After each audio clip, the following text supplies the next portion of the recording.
Quest'amore sbocciato in un giorno di sole, quando l'erba si tingeva di viole. Quest'amore rubato di notte in processione, quest'amore germogliato nel rione. Quest'amore arrivato in orario, malgrado i disordini dei macchinisti al binario. Quest'amore che brucia le vene, che trema le mani, che salta gli ostacoli e rompe catene. Quest'amore Sono reduce da un viaggio che è durato 4 mesi, che ho voluto chiamare Piazze d'Italia, sulle tracce di De Chirico, ed era un modo, secondo me, alternativo di promuovere il mio album d'esordio.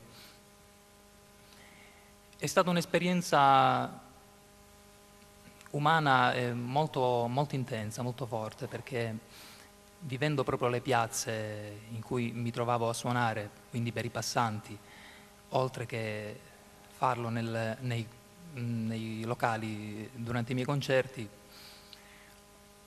ho capito molte cose, molte meccaniche sociali, ed è stata anche un'esperienza artistica intensa, ricca di stimoli, soprattutto se si considerano certi incontri che si possono fare.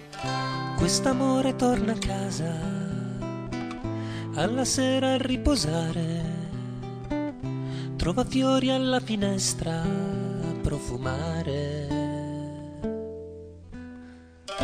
Quest'amor non vede l'ora, tiene voglia di tornare, trova amore e minestra da mangiare.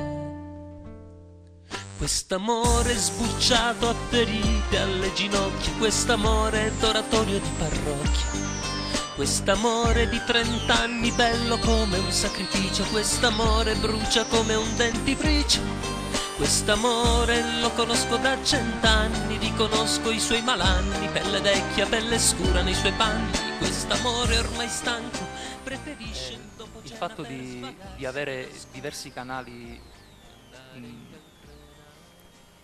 che possano aiutarci ad esprimere delle cose è un fatto puramente casuale, perché io ho capito che quando c'è un'idea è proprio l'idea che sceglie di volta in volta il canale da prendere e la via da prendere, quindi non è importante se io scrivo una canzone oppure se dipingo una tela.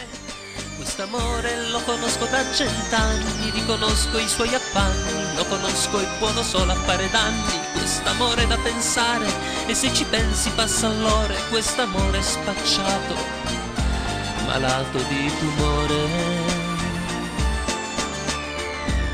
Quest'amore si ubriaca